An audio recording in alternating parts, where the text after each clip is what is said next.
Ok, so ស្ដីអ្នកទាំងអស់គ្នាស្វាគមន៍មកកាន់Cisco Lab អញ្ចឹងថ្ងៃនេះផងដែរខ្ញុំនឹងធ្វើវីដេអូមួយនឹងដែលបង្ហាញអ្នកទាំងអស់គ្នាពីការ config តាក់ទងទៅនឹងrouting protocol មួយដែលសាមញ្ញអូខេខ្ញុំនឹងធ្វើជា lab ដែលស្រួលដែលងាយយល់បែបនេះដើម្បីឲ្យអ្នកទាំងអស់គ្នាឆាប់យល់ឆាប់ចាប់បានក្នុងករណីអ្នកទាំងអស់គ្នាជាដៃថ្មីក្នុងការ config Cisco អូខេអញ្ចឹងកុំឲ្យខាត់ពេលយូរយើងទៅមើល lab យើងទាំងអស់គ្នាអញ្ចឹងយើងមាន lab យើងបែបនេះហើយមាន router ចំនួន3ដែល router ហ្នឹងគឺបាន connect ទៅកាន់ LAN ផ្សេងៗគ្នាហើយមាន LAN ទី1 LAN ទី2ហើយនិង LAN ទី3ចំពោះ LAN នីមួយៗហ្នឹងយើងឃើញហើយគឺថាវាប្រើប្រាស់ IP address ខុសៗគ្នាឬក៏ប្រើប្រាស់ network ខុសៗគ្នាអូខេអញ្ចឹងចំពោះពី router នេះគឺវា connect ដោយប្រើ IP មួយនេះហើយពី router នេះប្រើ IP បែបនេះអញ្ចឹងអ្នកទាំងអស់គ្នាមើលក្នុងនាមអ្នកទាំងអស់គ្នាជាដៃថ្មីអ្នកទាំងអស់គ្នាប្រកាសជាឆ្ងល់ថាហេតុអីបានជាគេប្រើបែបហ្នឹងប្រើបែបនេះគឺបានន័យថាជា IP ជា network ពីរផ្សេងគ្នាដោយសារទោះបីយើងឃើញលេខ3ខ្ទង់ខាងមុខដូចគ្នាក៏ដោយប៉ុន្តែវានៅតែជា network ពីរផ្សេងគ្នាក្នុងករណីអ្នកទាំងអស់គ្នាបានរៀនពីការបំបែក IP address រួចហើយអ្នកទាំងអស់គ្នាប្រកាសជាយល់ហើយអញ្ចឹងខ្ញុំអត់ទៅ specific ខ្លាំងទៅលើលក្ខកន្លែងហ្នឹងទេអ្វីដែលខ្ញុំត្រូវនិយាយថ្ងៃហ្នឹងគឺចំណុច4នេះអូខេអញ្ចឹងយើងមើលអញ្ចឹងទី1គេឲ្យយើងទៅ assign IP address ទៅកាន់ interface ទាំងអស់របស់ router ហ្នឹងអញ្ចឹងយើងធ្វើតាមថ្ងៃគេអូខេអញ្ចឹងខ្ញុំចាប់ផ្ដើមពី router ទី1នេះ router ទី1យើងយក CLI អូខេអញ្ចឹងខ្ញុំសុំដាក់នៅនេះអូខេអញ្ចឹងខ្ញុំចាប់ផ្ដើម config ទី1គេថាឲ្យយើងទៅដាក់ IP address ទៅឲ្យ interface អូខេអញ្ចឹងដើម្បីដាក់ IP address បានយើងត្រូវតែ enable router យើងសិនយើង enable ហើយយើងចូលទៅកាន់ configuration mode config បើយើងសរសេរពេញគឺ configure terminal បែបនេះតែបើអក្សរកាត់គឺconst បែបនេះអូខេចូលមកដល់កន្លែងហ្នឹងហើយយើងត្រូវតែដឹងថាតើ interface ណាខ្លះដែលយើងត្រូវតែដាក់ IP address ទៅឲ្យអញ្ចឹងខ្ញុំសូមធ្វើការបើកឲ្យអ្នកទៅបើក port ឲ្យអ្នកទាំងអស់គ្នាងាយស្រួលមើល Hello អូខេនេះបែបនេះអូខេអូខេអញ្ចឹងខ្ញុំឈរលើ router ទី1នេះជា router ទី1 router ទី1គឺខ្ញុំចង់ដាក់ IP address ទៅឲ្យ f0/0 អញ្ចឹងយើងគ្រាន់តែហៅថា int ចំពោះពាក្យកាត់តែបើយើងចង់សរសេរពាក្យពេញគឺ interface fast ethernet 0/0 បែបហ្នឹងក៏បានប៉ុន្តែក្នុងករណីយើងចង់សរសេរកាត់ដើម្បីលឿនគឺ int f0/0 បែបនេះក៏បានអូខេអញ្ចឹងយើងធ្វើការ enable មុនតែពេលយើង enable port វាគឺនៅ down ឡើយគឺយើងឃើញសញ្ញាក្រហមតែពេលដែលយើង enable គឺវានឹង load ទៅជាបៃតងវិញអូខេអញ្ចឹងយើងអាចដាក់ IP បានហើយអញ្ចឹងខ្ញុំសូមសរសេរពេញឲ្យអ្នកទាំងអស់គ្នា IP address ទី1គេត្រូវការIP យើងគឺប្រើនេះបែបនេះ 192.168.10.0 ហ្នឹងជា network តែ IP គឺ 168.10.1 គឺ start ចេញពី1ឬក៏យើងអាចដាក់254ក៏បានខ្ញុំដាក់254 subnet mask គឺ 255 3 ដងហើយចុច0ចំពោះ /24 អញ្ចឹងយើង enter មកតបមកយើងទៅដាក់ IP ឲ្យ serial 0/0 អញ្ចឹងខ្ញុំសូមសរសេរកាត់ IP add យើងកន្លែង serial នេះយើងសរសេរពេញ dương từ xe pin của bạn này ok chân dương thử hai interface vision interface lại đi dương trên mùi má anti serial soul bạn đi của bạn rồi dương anh hai tháng anti soul của bạn mùi nát của bạn ơi tại nét đó này chú chặt hơi lươn xem nét đó này ok chẳng bắt đầu bây giờ hai interface serial soul mà hỏi dương tới tại enable port trongพวกอะไรนั่งได้ក្នុងករណីខាងនេះ enable ហើយ port ខាងនេះយើងអត់ទាន់ enable អញ្ចឹងវានៅតែ down វានៅតែ load ភ្លើងពណ៌ក្រហមនឹងដដែលអូខេប៉ុន្តែយើងបើកវាទៅតែខាងនេះបើក port មួយដែរបានវា turn ទៅជាពណ៌បៃតងដូចកន្លែងនេះវិញអញ្ចឹងយើងកុំឆ្ងល់អូខេអញ្ចឹងយើងដាក់ IP ឲ្យ interface S0/0 នឹងមកអញ្ចឹងយើងដាក់ IP address 192.168.100.1 255.255.252 អូខេ sorry 255បាទនេះអូខេតោះមកយើងចេញដាក់សុំដាក់ hostname ឲ្យមួយសិនដើម្បីសួរចំណាំ hostname O1 អូខេអញ្ចឹងបន្ទាប់ពីយើងដាក់ IP address ហើយយើងអាចจะឆែកមើលបានដោយយើងដាក់ថា show running ឬក៏យើងចង់ឆែក specific ហ្មង so IP int នេះគឺយើងសូទាំងអស់តែបើខ្ញុំចង់ show running configuration ក៏បានដែរយើងអាចទៅមើលថានេះយើងបានដាក់រួចហើយកន្លែងនេះយើងបានដាក់ IP មួយនេះបានដាក់ IP មួយអូខេនេះជា interface នេះជា IP អញ្ចឹងការងារយើងត្រូវចូលមកដល់ router ទី2 router ទី2ធ្វើដូចគ្នាយើងចុច no មកអូខេហើយយើង enable យើងចូលទៅក្នុង configuration terminal យើងដាក់ hostname ឲ្យដាក់ R2 បន្តមកយើងទី1ខ្ញុំដាក់ IP ទៅឲ្យ interface ខាង LAN នេះអូខេគឺ F0/0 បន្តមកខ្ញុំនឹងធ្វើការដាក់ IP ទៅឲ្យ interface មួយនេះដែល S0/0 មួយ F0/0 មួយ S0/0 បន្តមកចាំយើងដាក់ឲ្យខាងនេះអូខេយើងហៅ interface F0/0 យើងដាក់ IP address 0.20.254.253 ដងហើយ0បន្តមកយើងហៅ serial 0/0 យើងenable វាសិនទៅឲ្យយើង no shutdown វាទៅ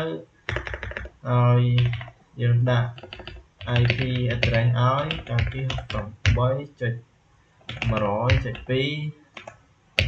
ហើយ253ដង.252អញ្ចឹងចំពោះកន្លែងហ្នឹងនៅពេលដែលយើងno shutdown វាទៅវានឹង turn ទៅជាពណ៌ green បែបនេះអូខេ green ទាំងពីរអញ្ចឹងបន្តមកក្នុងករណីមួយនេះគឺ serial 0/0 គឺវាសំខាន់នៅពេលដែលយើងឃើញបែបនេះនៅពេលដែលយើងឃើញសញ្ញាម៉ោងនេះគឺយើងត្រូវតែដាក់ clock rate ឲ្យវាចំពោះ clock rate គឺយើងដាក់ 64000 ជា default clock rate អូខេអញ្ចឹងយើងដាក់ clock rate ឲ្យវាហើយចំពោះ interface ណាដែលមានរូបដូចម៉ោងខាងមុខហ្នឹងយើងត្រូវដាក់ clock rate ឲ្យ interface មួយហ្នឹងទៅអូខេអញ្ចឹងខ្ញុំសុំទៅបើក port មួយនេះសិន no shut អញ្ចឹងបន្ទាប់មកយើងទៅដាក់ IP ទៅឲ្យ interface serial 0/1 serial 0/1 ម្ដងយើងបើក port វាមកno shut int 0/1 ហើយយើង no shutdown វាបន្ទាប់មកយើងដាក់ IP address rồi cái phí rồi không sắp rồi bấy cho rồi hồi chùm phu ní cái này cứ chật pram chật buôn ní chỉ nên vào cái chân dương đã chật pram pi hà pram pi hà pi rồi dương đã clock ra tới đây xa tại interface môi năng thời đã clock ra của mùi mới buông con được nè chẳng rồi một kiệt dương cho mà rồi ta thì bày cái nhầm xong thôi sro mà thế chẳng chỉ bỏ ra ta thì bày nó cứ đôi thì nè thế còn là không IP đấy dương nó bỏ cho cái configuration terminal dương đã hostname host3 rồi dương hai interface zone/zone dương bảo port bia rồi dương đã IP address hay cái phí học cùng với thì sản xuất cho pi hạ buôn pi hạ pram bay đón chỉ zone rồi dân hai interface zone/zone rồi dân bảo port với tới chúng mình này đó này chấm mới khăn này cái hòm rồi bé đề router khăn này bao rồi khăn này bạc đá với là tay chia cái nền bạn này ok chẳng dân đại thì đó và copy check đó với check đó check mùi rồi thời ca subnet mà pi hạ pram bay đó check pi hạ pi bạn chẳng dân ai make sure dân ai ok nhầm rai muối chẳng dân ai show nơi running configuration bàn ok ní dân ai mở bán rồi ok chẳng cả đại phiên rồi bỏ những cái rồi hỏi trong cái ai từ config yeah oh sorry cái config DHCP server for LAN được rồi chẳng DHCP server nè được tụ tập cứ router bỏ tại LAN chẳng nhầm chọc đám đi LAN thì mùi cứ router thì mùi ok mình cho được cái configuration terminal này nhầm đã IP DHCP pool cái này này cứ chỉ mua nó cứ dân đã tới cho nhầm đã LAN để mùi và tao mau dân trời ca bo network dân cứ bo rồi cái phim rồi xong rồi bay chạy đó chạy zone pi hà pram bo network bo subnet nè subnet mà nè ok giờ enter ok sorry pi hà pram DHCP oh yes dân bo network dân bây giờ họ đó giờ đặt bạn đi rồi copy rồi với chạy đó rồi chạy đó số cho giờ ai xua về bán kia tới ca network mắc cứ pi hà pram chạy số bạn này này cứ chia commandសម្រាប់បោះ IP នៅលើ DHCP អញ្ចឹងបន្ទាប់ពីបោះ IP ហើយយើងត្រូវការបោះ default router មួយទៀត default router នៅលើ router ហ្នឹងគេហៅថា default router ដល់ពេលយើងចូលទៅកាន់ PC របស់យើងគេហៅថា default gateway វិញម្ដងអញ្ចឹង default router យើងគឺបោះ 192.8.10.254អូខេយើង enter ពងđó ហើយយើងចង់ដាក់យើងចង់បោះ DNS server មួយទៀតក៏បានដែរយើងចង់បោះ DNS server មួយទៀតក៏បានដែរអូខេចាំខ្ញុំទៅ write វាចឹងយើងអាចធ្វើការ show នៅ IP DHCP pool បាន show IP DHCP អូខេ sorry ទៅសេកន្លែងខុសចឹងយើងមើលនេះជា command សម្រាប់ show IP DHCP ហើយកន្លែងនេះជាឈ្មោះ DHCP របស់យើងហើយកន្លែងនេះជាចំនួនដែលយើងអាចប្រើបានគឺ254ចំពោះ list addresses នេះគឺបានន័យថាចំនួនដែលអ្នកទទួលបានហើយយើងមើលអញ្ចឹងយើងអាចទៅចុចកន្លែងនេះឲ្យដើរលឿនបន្តិចហើយ យើងអាចទៅឥឡូវយើងមកដល់ចំណុចទី3ឲ្យហើយទៅគឺ enable DHCP client អញ្ចឹងយើងអាចចូលទៅ PC ហើយយើង enable POC ហើយយើង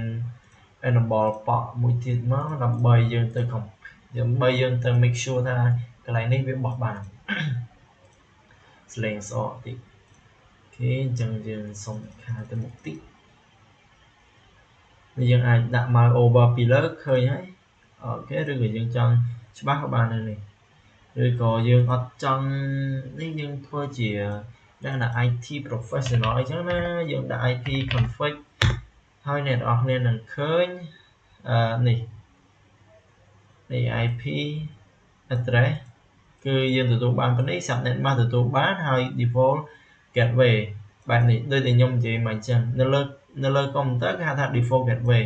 ចំពោះនៅលើ router គឺគេហៅថា default router អូខេអញ្ចឹងទទួលបានមួយជោគជ័យហើយមួយទៀតយើងអាចឆែកមើលបាន IP config គឺទទួលបានជោគជ័យដូចគ្នាចឹងខាងក្រោមនេះទទួល IP បាន2យើងអាចទៅឆែកមើលថាទទួលបានប្រមាណឥឡូវយើងអាច show IP DHCP pool ចឹងអ្នកនរគ្នាមើលឈ្មោះថា LAN 1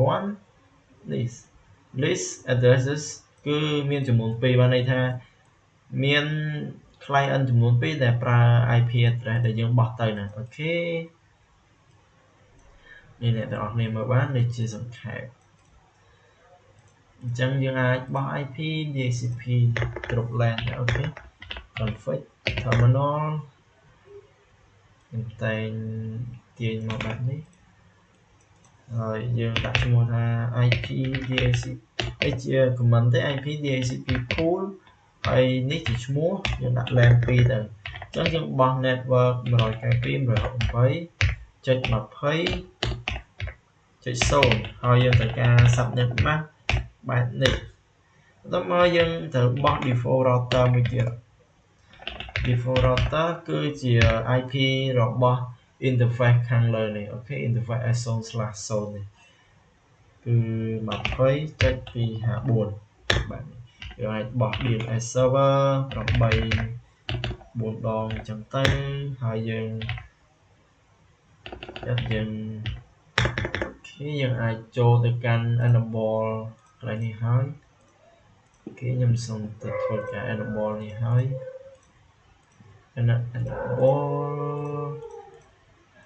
enable DHCP client អូខេបែបនេះអូខេអញ្ចឹងយើងមក config តយើងអាច show បានយើងអាច show IP DHCP pool នេះអញ្ចឹង LAN 2ទទួលបាន IP បោះ IP ចំនួន2ទៅឲ្យ client បានន័យថា client បានប្រើប្រាស់ IP address របស់យើងគឺមានចំនួន2នាក់ total គឺបោះឲ្យដូចគ្នាបោះឲ្យ254ដូច DHCP ទី1ដែរអញ្ចឹងយើងអាចឆែកនៅលើ client របស់យើង IP config នេះអ្នកនរគ្នាឃើញទទួលបានបែបនេះគឺត្រូវហើយអូខេ IP config នេះកន្លែងនេះទទួលបាន 20.1 subnet 258.0 default gateway គឺ 20.254 ហើយខាងនេះគឺ 20.2 default gateway គឺដូចគ្នា subnet mask គឺដូចគ្នាខុសតែ IP ទៅទេគេចឹងយើង config DHCP ទៅឲ្យ router 3មក IP DHCP pool LAN 3របស់ network 192.168.30.0 subnet 253.0យើងបោះ default router 192.168.30.254ចឹងយើងបោះ DNS server DNS.server គឺ8 ដងអូខេចឹងយើង អាច write មើលទៅហើយយើងអាច show បានដូចគ្នា show IP DHCP pool ដើម្បី make sure អូខេអញ្ចឹងកន្លែងនេះគឺអត់ទាន់បោះគឺអត់ទាន់មានclient មួយណាទទួលបានទេអ្នកនរគ្នាឃើញគេវានៅ0ដុល្លារវានៅ0អូខេអញ្ចឹងយើងសុំខាបន្តិចអញ្ចឹងយើង show សារថ្មីនេះវាត្រូវការរយៈពេលបន្តិចដើម្បីវាសិក្សាទៅលើ broadcast ដែលសួរទៅកាន់client សួរទៅកាន់របស់ Iconic ជាមួយវានឹងសួរថាមានគេត្រូវការ IP មានគេត្រូវការ IP DHCP អត់បើមានវាបោះឲ្យនៅពេលដែលអ្នកនរគ្នាចង់ដឹងច្បាស់អ្នកនរគ្នាអាចទៅមើលកន្លែងនេះយើងអាច play កន្លែងនេះទៅនៅពេលដែលយើង config DHCP ពេលដែលយើង config DHCP បណ្ដាហ្នឹងយើងអាច play នៅពេលដែល play ទៅយើងនឹងឃើញពីលំហូរនៃការ send packet របស់វាថា DHCP ហ្នឹងវាមានអីខ្លះ DHCP ទី1វាត្រូវធ្វើម៉េចវាសួរបែបម៉េចហើយវាត្រូវ reply បែបម៉េចហើយវាត្រូវការ acknowledgement បែបម៉េចដើម្បីឲ្យclient របស់វានឹងបានប្រើប្រាស់ IP ដែលបោះឲ្យអូខេបើអ្នកទាំងអស់គ្នាអាចចង់ច្បាស់កន្លែងហ្នឹងទៀតអ្នកទាំងអស់គ្នាអាចទៅ config ហើយមើលកន្លែងហ្នឹងទៅអូខេអញ្ចឹងគឺរបស់យើងគឺបាន config បោះ IP ជោគជ័យគ្រប់ LAN ហើយនៅតែមួយទៀតទេមួយទៀតគឺឥឡូវខ្ញុំសូមធ្វើការដាក់ថា RIP routing protocol RIP routing protocol ចឹងចំពោះ LAN ហ្នឹងដើម្បីឲ្យ network ហ្នឹងគឺ network 3ផ្សេងគ្នានេះ network 1 network 1ហើយ network 1ចឹងជាធម្មតាគឺ network ហ្នឹងมันអាចស្គាល់គ្នាទេវាស្គាល់តែនៅក្នុង LAN បែបនេះទេតែបើចង់ឆ្លងមក LAN ខាងនេះគឺអត់ស្គាល់ដើម្បីស្គាល់បានយើងត្រូវតែប្រើប្រាស់ router មួយចំនួនដើម្បីឲ្យ router នឹងស្គាល់គ្នាបានគឺយើងត្រូវប្រើ protocol routing ចំពោះ protocol routing មានច្រើនតែក្នុងវីដេអូនេះគឺខ្ញុំលើកយកតែមួយទេគឺ RIP protocol RIP អញ្ចឹងយើងអាចទៅ config RIP ទៅអូខេទៅ config RIP យើងចូលទៅកាន់ config terminal ហើយយើងដាក់ថា router RIP ចំពោះ router RIP ហ្នឹងគឺមាន2 version គឺ version ទី1ហើយ version ទី2 version ទី1គឺអត់សូវ modern ទេតែ version ទី2 modern ដោយសារតែ version ទី2ហ្នឹងវាល្អត្រង់ថានៅពេលដែលយើង config នេះមួយហើយយើង config នៅនេះមួយទៀតតែយើងចង់ update អីនៅលើខាងនេះតែបើសិនជាlab របស់យើងបាត់ប្រើ version ទី1អញ្ចឹងប្រកាសណាយើងត្រូវការ config នេះឡើងវិញថ្មីបើសិនជាយើងប្រើ version ទី2វានឹងធ្វើការសិក្សាដោយ automatic នៅពេលដែលខាងនេះ update ខាងនេះសិក្សាយើងអត់ចាំបាច់ទៅ config វាម្ដងទៀតអូខេអញ្ចឹងខ្ញុំប្រើ version ទី2ហើយចំពោះការ config ហ្នឹងគឺត្រូវការតែ network ឯង network របស់យើងមានប៉ុន្មានគឺដាក់ប៉ុណ្ណឹងចុច10ចុច0ហើយនេះអ្នកទាំងអស់គ្នានៅពេលដែលដាក់ network បែបនេះទៅវា load packet មួយជាមួយខ្ញុំ play ឲ្យមើលបន្តិចreal time ហើយ play real time មិនទៅបាត់ហើយអញ្ចឹង packet ហ្នឹងនឹងហោះចូលមកក្រោមហោះស្ទុយមកក្រោមនេះនឹង broadcast មកក្រោមអូខេអញ្ចឹងដាក់ real time ទៅកុំឲ្យខាតពេលនៅវីដេអូយើងយូរអញ្ចឹង network មួយទៀតគឺចុច 100.0 បែបនេះហើយយើង config ចូលទៅកាន់ config terminal យើងrouter RIP យើងដាក់ version 2ហើយយើងត្រូវការ network 192.100.0.20 យើងត្រូវការខាងនេះផងត្រូវការនេះផងត្រូវការនេះផងអូខេយើងត្រូវការ20 rồi thời gian rồi chạy buồn ok can đi phong hay can đi phong rồi mặt đỏ thằng này cứ config terminal dương một mớ cứ yes chẳng dân thời gian rồi trip đôi kia version của đôi kia network cứ đặt mùi ní thôi nó khăn hồn đi chẳng mùi ní cứ mà rồi buồn thì thật bồn nó mùi tiết cứ xàm sập nhưng rồi từ lén xàm sập ok interpol mà chẳng dừng đồ đập dù tới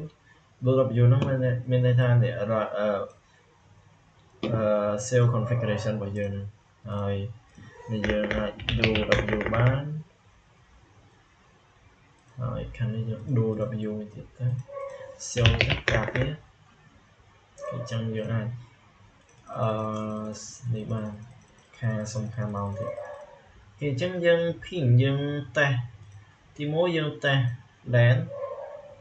tới lén đang là squad thì mỗi dừng tới lén mọi dừng tới từ đọc chơi là còn PC mình ấy cứ đọc chơi mối nhưng mình nhận đọc chơi mối cứ squad ok squad trong dừng ai pin để can interface và router mọi dừng ấy cứ đọc chơiពី54ដល់តែស្គាល់ហើយបន្ទាប់មកយើងអាច pin ចេញមកខាងក្រៅមកតង់នេះមក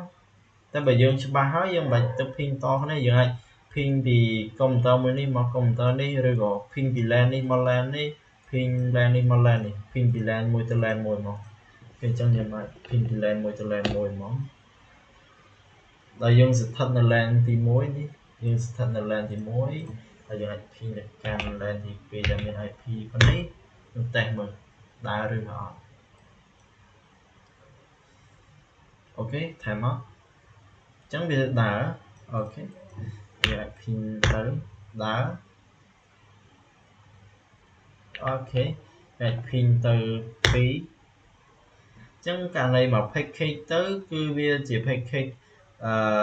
សិក្សាផ្លូវឯងជា package មួយដែលជា package broadcast អញ្ចឹងវាត្រូវការសិក្សាហើយបានវាស្គាល់ថាអូកន្លែងហ្នឹងជាគោលដៅជា destination របស់យើងមែនអញ្ចឹងវាស្គាល់តែបើយើង ping ទៅម្ដងទៀតវានឹងស្គាល់ direct ទៅមក ping ករណីទី1វានឹងថា request time out ហើយតែបើយើង ping ទៅលើកទី2គឺវាជោគជ័យទាំង4 package ហ្នឹងអូខេទាំង4 reply តែទៅតាមមួយ package ទៅហើយមកហើយយើងអាច ping ពី yes sorry យើងអាច ping ទៅ LAN ទី3 ping ទៅ LAN ទី3គឺចុច30 1 ping ទៅវា request ម្ដងហើយបានវា reply អូខេ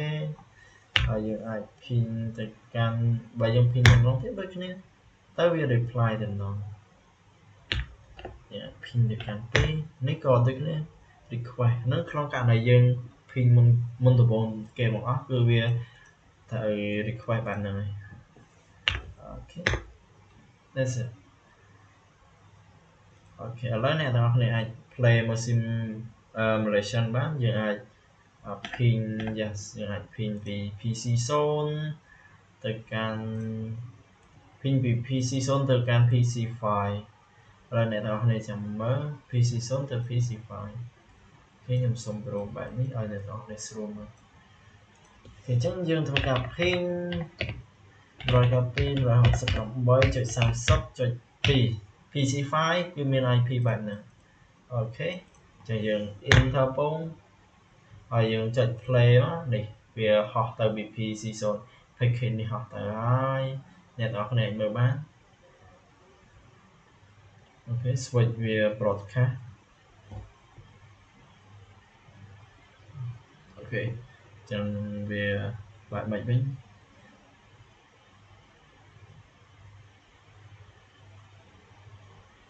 អូខេចឹងនេះជា package ទៅហើយនេះ PC0 ហើយខ្ញុំសុំខាឲ្យវាលឿនតិចវាហោះស្ទុយមកដល់នេះសុំខាឲ្យវាលឿនតិចកុំឲ្យស៊ីពេកនាំតែវីដេអូយើងយូរគឺយើងអាចមើលបានវាភីងមកដល់នេះហើយវា reply មកវិញអញ្ចឹង concept គឺនៅពេលដែលវា receive គឺវា reply នៅពេលដែលវា receive គឺ reply មកវិញអូខេ reply ថា ping បានជោគជ័យអូខេអញ្ចឹងចំពោះការ test connection របស់យើងគឺមានតែប៉ុណ្្នឹងទេសង្ឃឹមថាអ្នកនរគ្នាតាមទាន់ហើយបើសិនជាអ្នកនរគ្នាអត់យល់អីអ្នកនរគ្នាអាច comment សួរបានអញ្ចឹងវីដេអូរបស់ខ្ញុំគឺមានតែប៉ុណ្្នឹងទេសូមអរគុណហើយក៏ជួបគ្នានៅវីដេអូក្រោយ